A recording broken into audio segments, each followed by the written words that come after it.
So welcome everybody. Thank you very much for joining us today, this evening.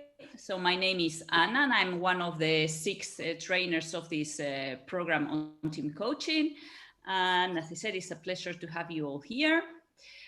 So the theme of today is about Theory U, which is Vincent's little baby subject that he really adores.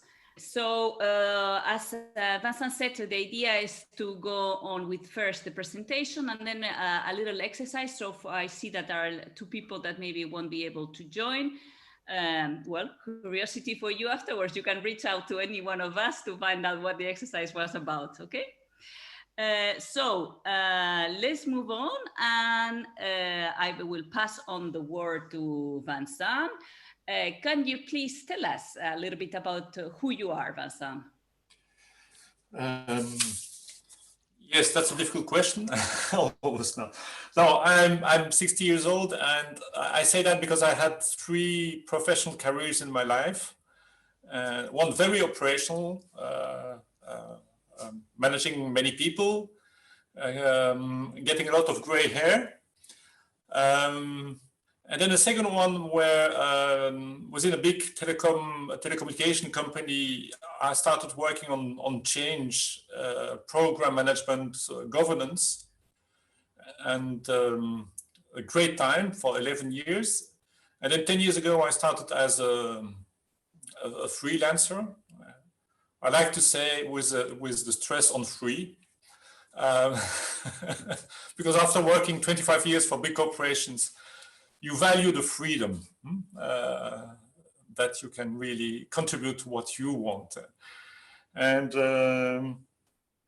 yes, and during those 3 careers, my main subject became change, because during the first part of my career, I was naive, thinking that because you want something will happen. And then little by little understanding that change is very complex. So today I'm really working as well on individual change as organizational and a bit societal. By far too much, but okay, it's like that. I'm really driven by that. So. So now you mentioned the word driven, but I know that you are even passionate about Theory U. Can you tell us a little bit more about Theory U and the particular aspect that you have chosen for tonight? Yes. 15 years ago or 20 years ago, I was really confronted with complex changes, change of governments, mergers, well, whatever things. And how do you manage that? And this time, we still have in mind the John Kotter approach, the 8 steps. I mean, nowadays you would find it ridiculous, but okay. Many people were taught how to use the Kotter method or whatever. I mean, in the 90s, and so a few years ago, 5 or 6 years ago, I was by chance confronted with Theory U. And Theory U is really, for me, one of the major approaches to handle complex change, not simple change. And I was really seduced by it, because for me, it was like, this aha effect. Wow, I didn't know that. I didn't know that we could use a tool which would touch so deep inside the people to unleash something which is important for a change process. And so Theory U is just a word for those who don't know. It's something developed by Otto Scharmer, German name. He's from Germany, but he's working since many years at the Massachusetts Institute of Technology in Boston, MIT. And yes, he developed that approach together with his team and other people, Peter Sinch, Jaworski, etc. So it's not from him himself. But so it happened that I attended one of the first MOOC online, and it had a deep impact on me as an individual. And I can say that from then on, my approach in life, not only in professional life, but also in life, has been influenced by this methodology of philosophy. And perhaps it has touched me very much because at the basis, I'm very rational, analytical. And with Theory U, you start touching many other aspects. Vincent, before you go on, can you please tell us why is it called Theory U? It's called Theory U, and I will share my screen because basically you have 3 movements. So now just a second. So a very simple approach for something very complex. At the basis, 3 movements, and we'll go quickly in those 3 movements, and that's the challenge, of course, of going quickly in something that is a bit complex. The 3 movements, and you see the first movement, letting go, will bring you to something very deep. And why is that? In many approaches we have, we try to solve problems. We go quickly to solutions. And the nice thing of Theory U is the first movement. We go first deeper to another place. And why is that important? Because many of the solutions, you have those plan, do, check, act approach, which is great for continuous improvement, some complicated processes. But when you want deep creativity, which let emerge something which is different from the past, you need to do something different. And that's why the first movement is so important, because we will start to try to see the system, to sense the system we are in. And that's one of the most difficult things you have, because normally you don't see the system you're operating in by definition, because you're so much into it. And with Theory U, this first movement, letting go, is letting go of paradigms of ways of doing in your current system, and therefore you need to see your system. And you have some very interesting tools to help you with that, because it's easily said, but how do you do that? How do you manage to see the system you're operating in? And it's a you because you go to gradually to some deep place. You have this back model where you have the behaviors which are visible, and then you go to structure, paradigms of thoughts, and then you go to something deeper, which we call the source. In Theory U, the bottom, we say, who is myself with capital S, and what is my work with capital W? And you can say that also for a team or a group. Who are we at the end? What is our work? So what is our mission? And in theory, we call that presencing, which is the contraction presents being here with you, with the system, and sensing. What do you sense?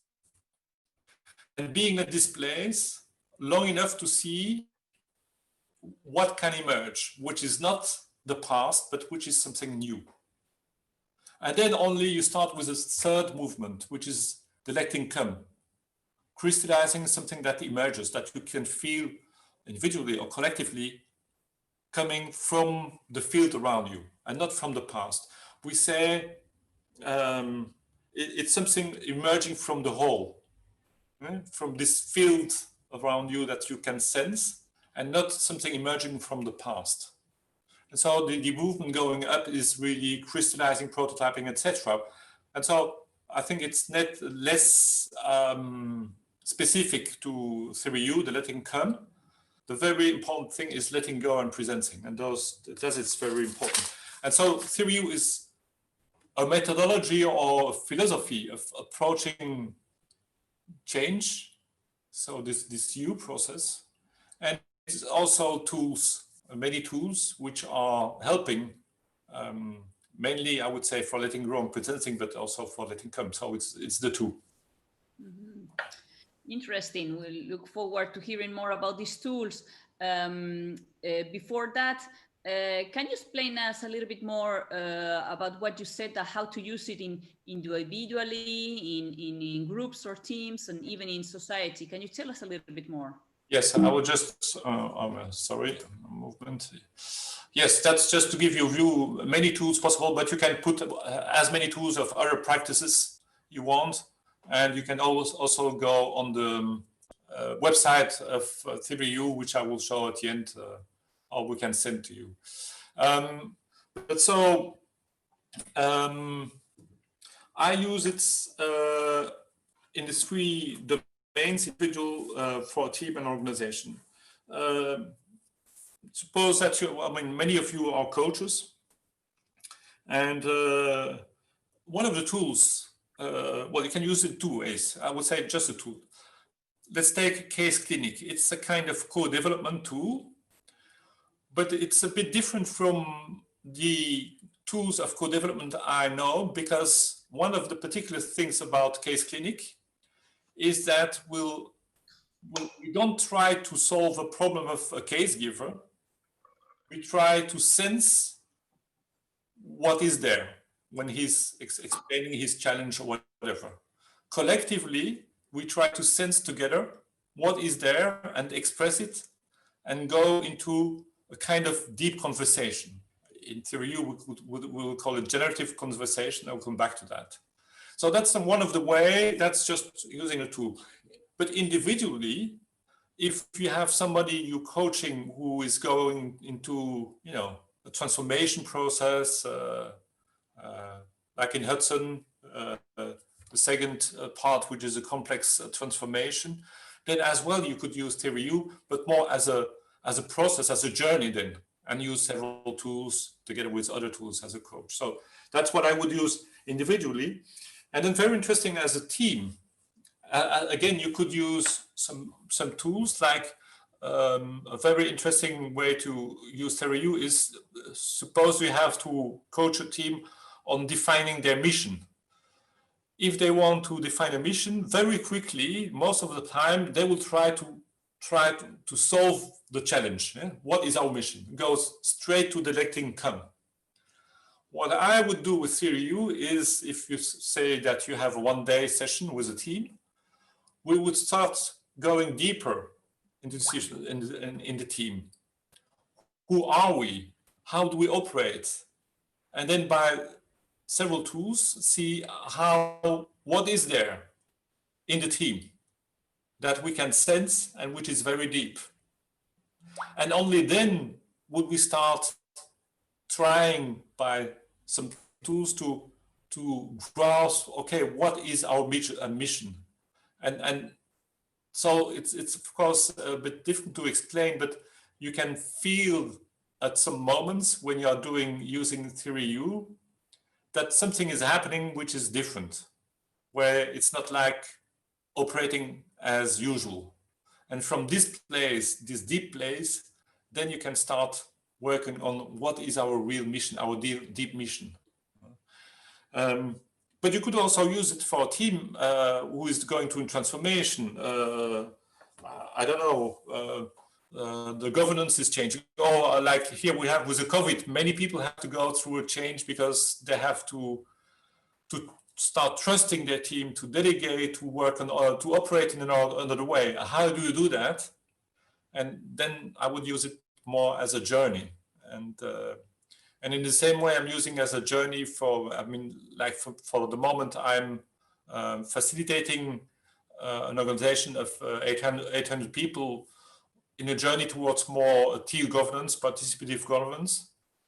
I'm using as well Theory U, and for instance, in that case, what we'll use a lot is sensing journeys with people, people who want.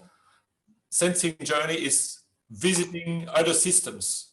so that not only they see really other systems, but also they understand by seeing different systems, how is their system operating. Because sometimes it's like, I know Isabelle is in Cameroon. It happened that my son-in-law is Indian, and we went to India for the wedding, etc. And living together with the people in India was for me a sensing journey. And I saw then afterwards with a different way how we operated in Belgium. And so that's a kind of sensing the system.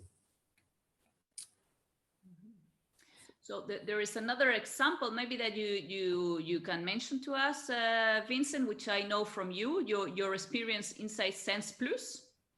Yes, perhaps. So Sense Plus is an activity where we do group coaching, mainly in companies, group coaching of individual people who want to find more meaning in their work. We do it also outside of companies, and there it's to find more meaning in their life. And there, what we do is really follow the you. So before starting to do anything about, okay, what do I like in life? What would I like to do? We put a lot of stress on going first, letting go. And then we do that in small groups. And we try to help people see themselves. And when you do that in group, it's interesting because you have, with all the exercises, the other are resonating on what you are doing or explaining to the others. And they say, oh, you are like that. I'm doing it in a different way. And so you have this whole process at the beginning where they start thinking and seeing and sensing, oh, I'm very different from Mr. B. So what does that mean? And so we have a whole set of exercises to start the going down.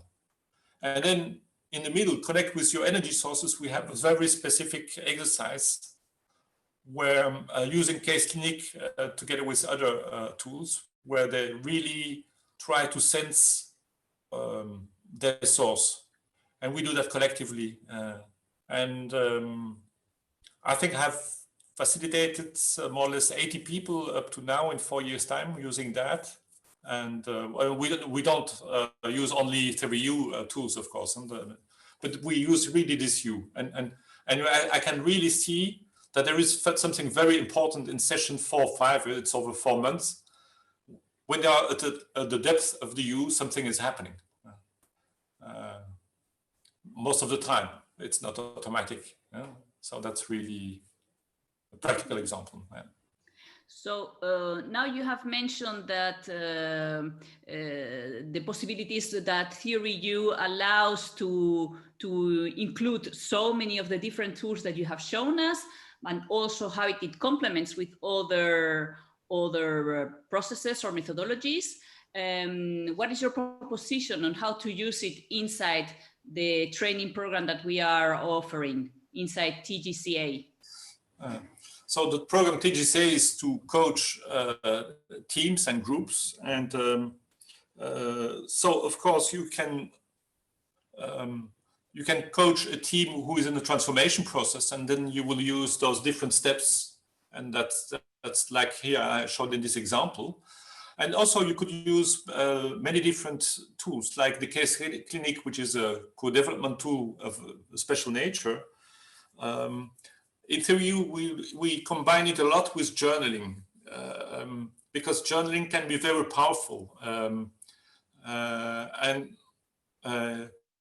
Well, I learned real journaling with Theory U and see what you can do with it. So that's, and we have many things, empathy walk, like very, I mean, the great thing is that you have many tools which are very easy to use. Like, I mean, you understand the process and then you use it. So you don't, it's not like that you have to follow trainings.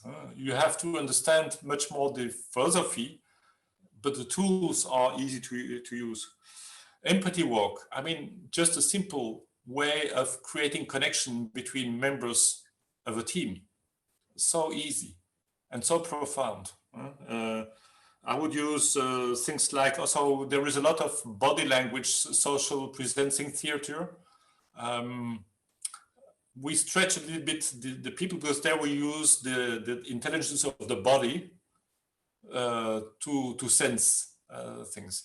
So in the training of TGCA, we will use those different tools, and then sometimes we'll use also the you. How do you coach a team through transformation, and what are the different aspects? So that's I think it can be a great contribution to coaching a team. So you today the title of today's session is Theory U, a way to deepen the conversations within your team. Can you tell us a little bit more about this particular aspect? Why does it touch you so much, this deepening? It touched me because by using this tool of co-development, which is called Case Clinic, I experienced so many times that using specific tools of Theory U, we can go to a conversation which feels different. And once you touch that, it's amazing what you can create. And so instead of what we decided today, instead of talking a lot about Theory U, we wanted you to experience a very little exercise, and it's too short, but at least to feel it. I'm just checking the time, yes. And I will explain you the exercise and then the principle behind it. So perhaps first, is that okay, Anna? I will first exercise, yes? That's perfect, yes.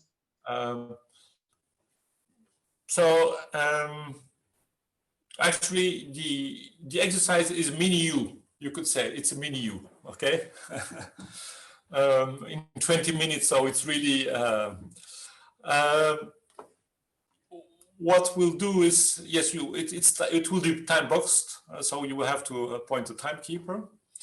It will be in breakout rooms of 3 people. The first thing we'll ask you, that each of you, the 3, I will ask you, or you will ask yourself, respond to 2 questions. Share something important that you had to do differently in your professional private life because of the lockdown, or of the lockdown period. And also, what did you have to let go because of this different way of doing? 3 minutes each. And we do it time boxed, this because of the time. And that's starting the first part of you. And then after that, we do, so there is no conversation. It's one after the other, each 3 minutes. And then we have a 1 minute of silence. Normally we do 3 to 4 minutes of silence. And during this silence, I want you to feel what resonates in you, having listened to those 3 stories, your stories and the 2 others. What are you feeling? What are you sensing?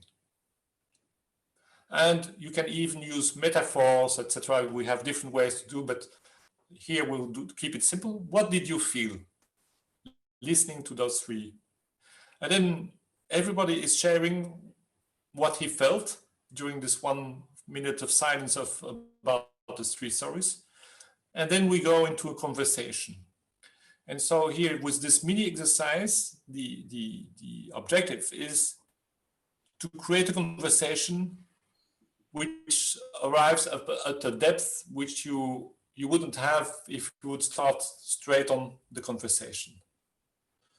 And so what I would invite you afterwards, because here it's try to do something similar but taking 1 hour.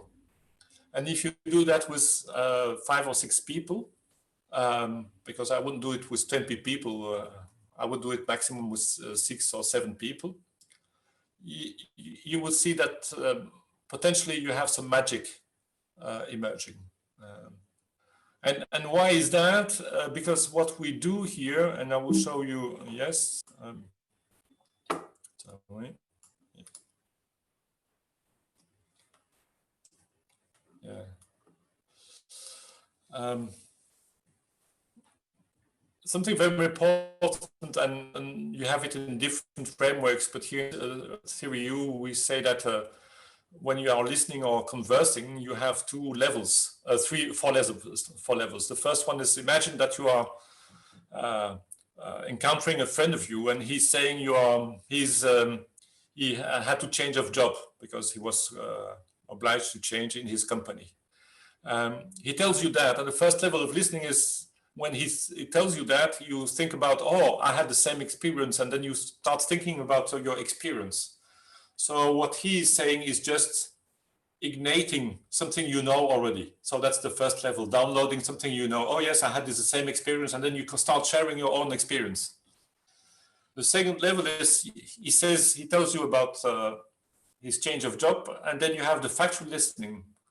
You ask questions like the scientific guy. Why did it happen?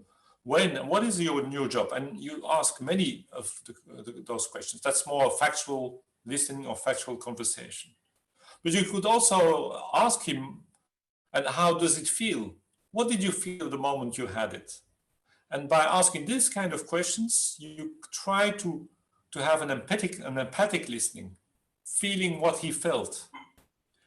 And then in Theory U, we say you can have also a fourth level, which is generative, when you touch the source. And if you have a conversation of the kind where you start discussing, okay, together, what happens with us when we are confronted with this kind of change, we are put outside our comfort zone, and have a conversation, deep conversation about that, and then perhaps something will emerge from that.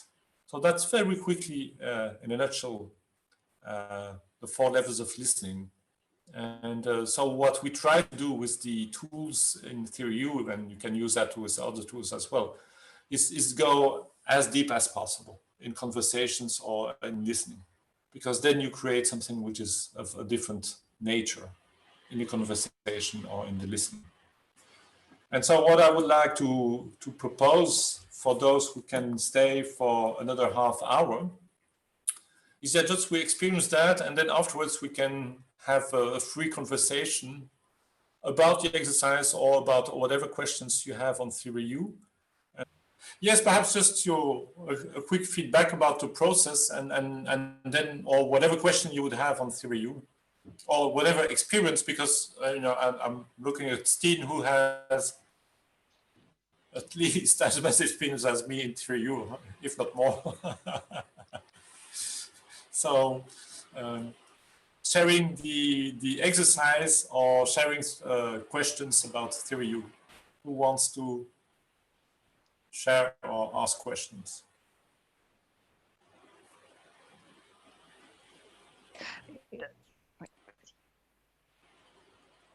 Go, Isabelle. Okay, just a question. The exercise we just made is with a situation which was already well known and experienced by all the participants.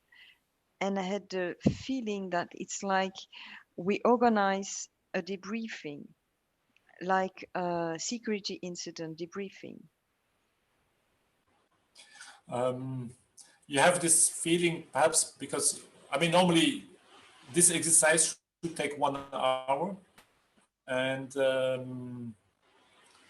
we took a broad question. So normally it would be more specific, and normally we ask people to answer to 4 to 5 questions. So it's much more, it gives another sense. And so it's not another feeling. Here we couldn't go deep enough. So that's, I think, the main difference.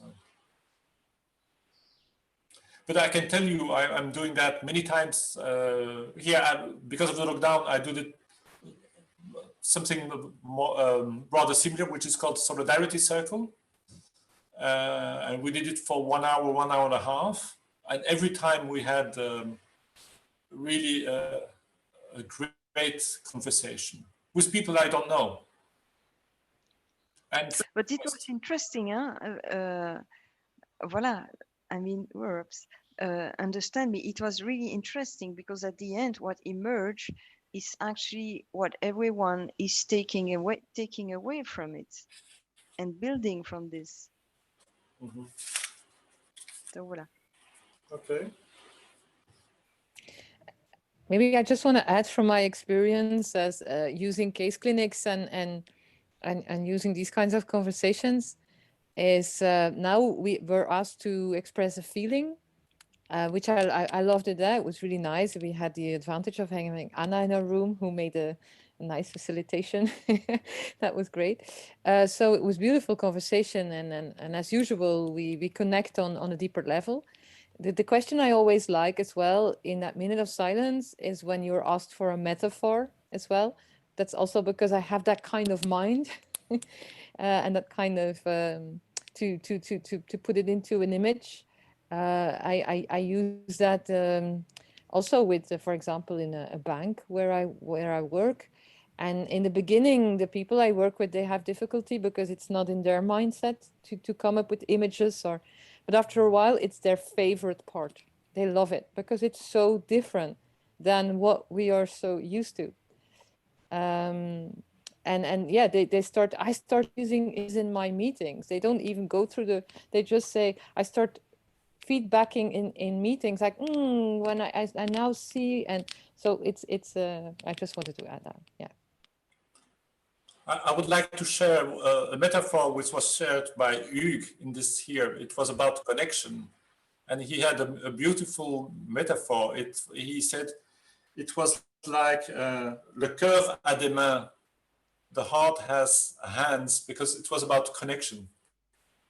And whoa, that's something, it speaks to the mind in one way or the other. And to add to what Steen was saying, you can also use drawing. I'm very visual. And so many times I draw things about what resonates in me. So it's good to get away from the mental or the rational feedback of resonation. Other questions or sharings?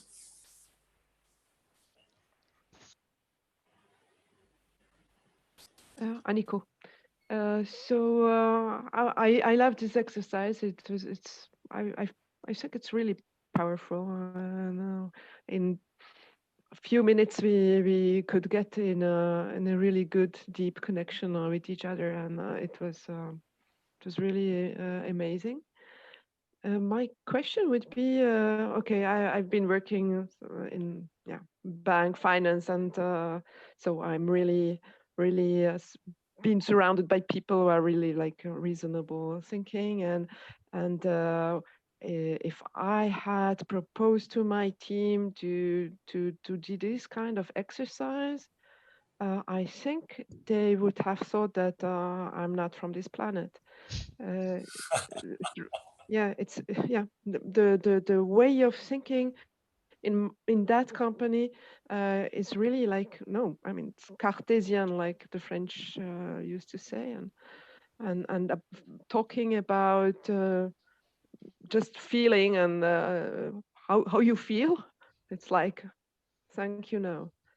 So my question is rather, how does it go? What is your experience with big companies regarding feelings?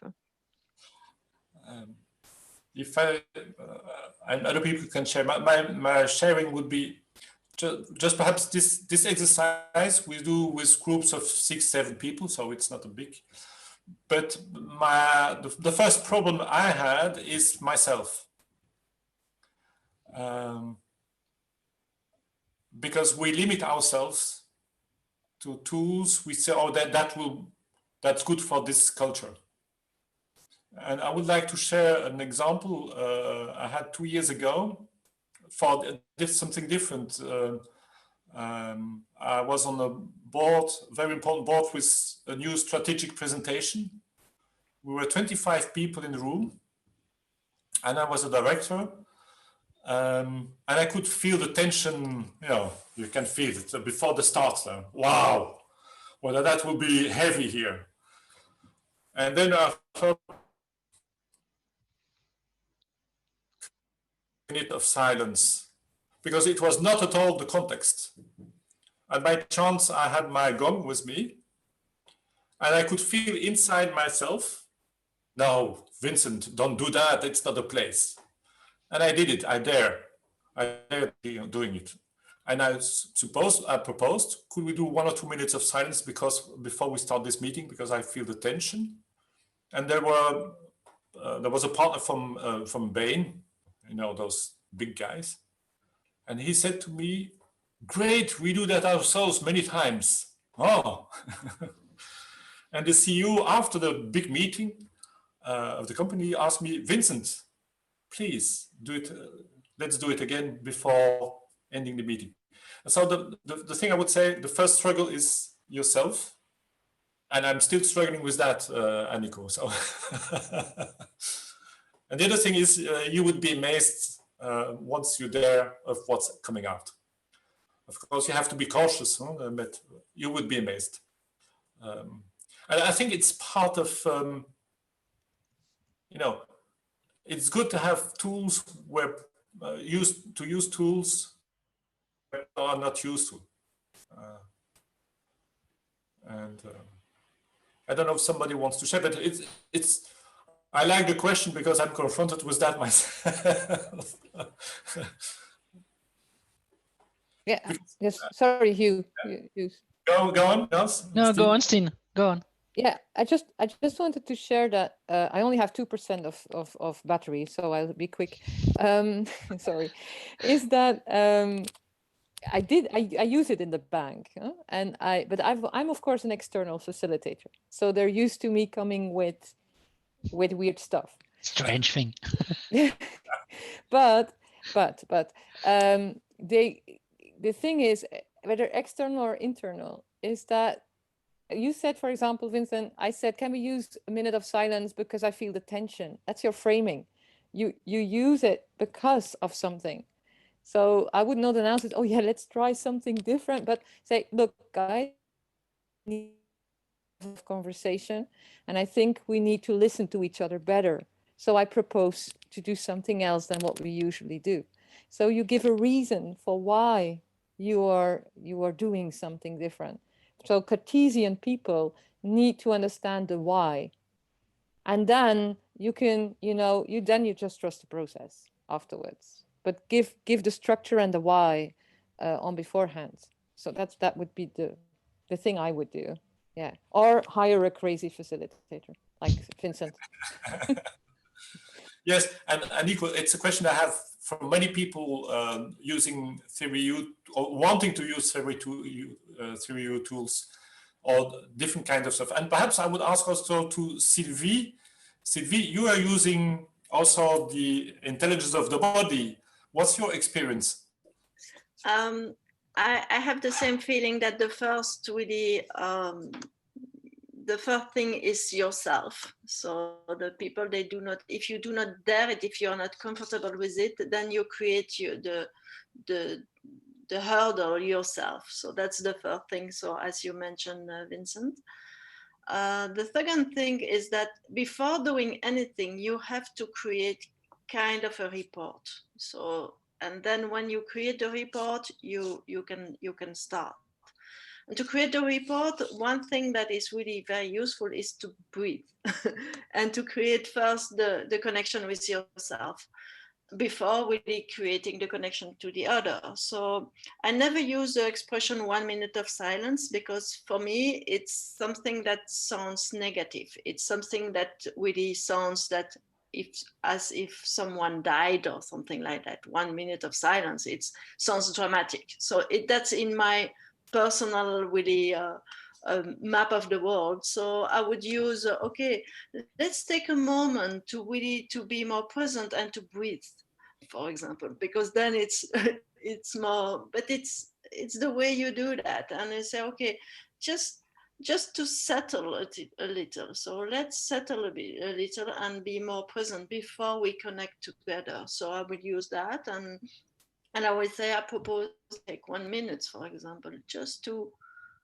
slow down and breathe. So it's the same, but it's, as you mentioned, Aniko, or as you mentioned, Abel, to reframe it, yeah, and give a reason, and yeah, and if they breathe, they are active and alive. Yes, Hugues? Yes, I would like just to share something because it happens yesterday for me, and your story and your question, Nico. Let me just think about that point.